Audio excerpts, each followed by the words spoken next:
윤석열 전 대통령의 내란 우두머리 사건 1심 선고가 이제 사흘 앞으로 다가왔습니다. 국회 봉쇄와 국회의원을 끄집어내란 지시를 받았다는 핵심 증언들을 그동안 윤 전 대통령은 거짓말로 몰아왔습니다. 이에 대해 지기현 재판부가 어떤 판단을 내릴지 주목됩니다. 앞서 다른 재판들에선 그 증언들을 잇따라 사실로 인정했습니다. 김지훈 기자가 보도합니다. 1년 동안 진행된 내란 우두머리 혐의 재판에선 윤석열 전 대통령에게 불리한 증언이 여러 번 나왔습니다. 곽종근 전 특수전사령관은 국회의원 체포 지시가 있었다고 분명히 밝혔습니다. 문을 부수고 들어가서 안에 있는 걸 끄집어내라. 이 말씀을 하시고 그러자 윤 전 대통령은 직접 신문에 나서 신빙성을 무너뜨리려 했습니다. 20초 되는 시간에 제가 느닷없이 의결 종족수 얘기하면서 문 부시고 들어가서 의원 끄집어내란 얘기를 느닷없이 윤 전 대통령은 조지호 전 경찰청장이 밝힌 국회 봉쇄 지시도 사실 무근이라고 잡아댔습니다. 그런 얘기를 한다는 자체가 미친 사람 아니고선 할 수가 없는 거죠. 내가 처음에 딱 전화를 하니까 조지호 청장이 군이 안 오고 사람은 몰려오니까 우리가 할 수 없이 질서 유지 때문에 문을 일단 닫았다. 군과 경찰을 동원해 국회를 무력화하려 했다는 건 내란죄 구성 요건인 국헌 문란 목적과 폭동을 뒷받침하는 결정적 증언입니다. 윤 전 대통령과 변호인은 거짓말로 몰아갔지만 법원은 줄줄이 사실로 판단했습니다. 이상민 전 장관 재판부는 곽 전 사령관의 증언을 그대로 받아들였고 곽종근에게 전화를 걸어 문을 부수고 들어가 안에 있는 인원들을 밖으로 끄집어내라 라는 취지로 지시하였고 한덕수 전 장관 재판부도 조 전 청장의 증언을 인정했습니다. 윤석열과 김용현은 비상계엄 선포 후 군과 경찰을 동원하여 국회를 봉쇄하고 장악하여 법원의 판단이 쌓여가고 있지만 윤 전 대통령 측은 끝까지 사실 무근이라는 의견서를 제출하며 증언의 신빙성을 공격하고 있습니다. JTBC 김지윤입니다. 정치권의 다주택자 설전은 설 연휴에도 이어지고 있습니다. 이재명 대통령이 국민의힘 장동혁 대표가 주택 6채를 소유한 걸 상기시키며 다주택자 혜택을 유지해야 한다고 보냐고 묻자 장 대표는 어머니의 시골집 사진을 올리면서 부양용이라고 맞섰습니다. 유한울 기자가 전해드립니다. 다주택자에 대한 규제 의지를 연일 드러내고 있는 이재명 대통령.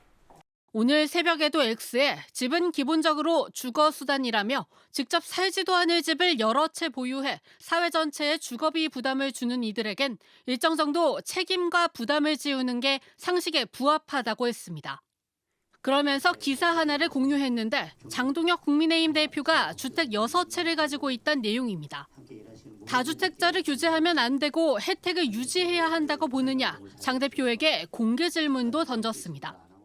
앞서 대통령이 SNS로 호통 정치를 한다고 했던 장 대표. 대통령은 관세 문제에 대해서는 계속 회피하고 밤에 계속 부동산 가지고 SNS만 하고 있으니까 국민들께서 얼마나 답답하시겠습니까? 바로 모친의 시골집 사진과 함께 대통령 때문에 불효자는 운다고 응수했습니다. 어머니가 이 집을 없애려면 내가 얼른 죽어야지라고 했다는 말로 해당 주택이 실거주 목적이란 점 역시 강조했습니다. 국민의힘이 모든 다주택자를 마귀로 규정하는 이재명식 사고에 동의할 수 없다고 힘을 보태자 민주당도 감성적 호소 말고 다주택자 혜택에 대한 의견을 밝히라고 공격에 나섰습니다. 주택 6채를 보유한 다주택자 장동혁 국민의힘 대표의 입장부터 밝혀주시는 것이 어떠신지요? 끝까지 다주택자로 남겠다고 하시는지요? 부동산 정책 방향에 대한 큰 틀의 논의보다는 개별 정치인들의 주택 보유 현황을 둘러싼 설전만 불붙는 모습입니다. JTBC 유한울입니다. 한 달 뒤 광화문에서 열리는 BTS 복귀 공연에 무려 26만 명이 몰릴 전망입니다. 광화문을 시작으로 부산과 고향까지 공연이 이어지는데요. 주변의 숙소 잡기가 하늘의 별 따기라고 합니다. 부산에선 하루 10만 원짜리 숙소가 75만 원이 된 사례도 있었습니다. 김민 기자가 현장을 취재했습니다. 한 달 뒤 BTS의 무대가 펼쳐질 서울 광화문입니다. 팬들은 벌써부터 기대감이 가득합니다. I became a fan when I was in high school, and I tried so hard to get concert tickets, but I could never get them until this year. So I'm really excited to see them again, and I'm so proud of them. 3년 9개월 만에 복귀 무대인데다 입장권이 무료라서 세계 팬들도 주목하고 있습니다. 공연 당일인 21일, 광화문에는 26만 명이 모일 걸로 보이는데 인근 숙소 잡기는 하늘의 별따기입니다. 그러면 그 날짜 다 만실인 거예요? 마찬가지 우리도 11일하고 20일에 만실돼 있습니다. 21일 공연 당일 광화문 인근 호텔은 아예 방이 없고 모텔도 상황은 비슷합니다. 수요가 몰리면서 가격은 급등했습니다.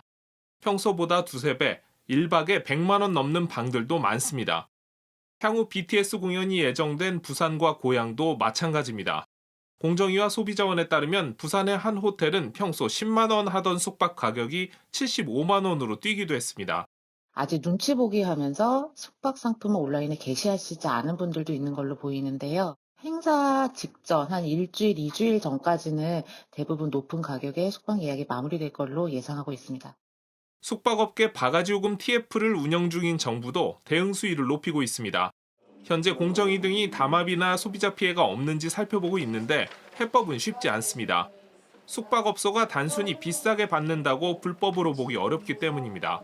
정부는 조만간 바가지요금 대책을 발표할 예정인데 이번 BTS의 공연이 첫 시험대가 될 전망입니다. JTBC 김민입니다. JTBC 뉴스룸을 시청해주셔서 고맙습니다. 저희는 저녁 6시 30분 뉴스룸에서 뵙겠습니다.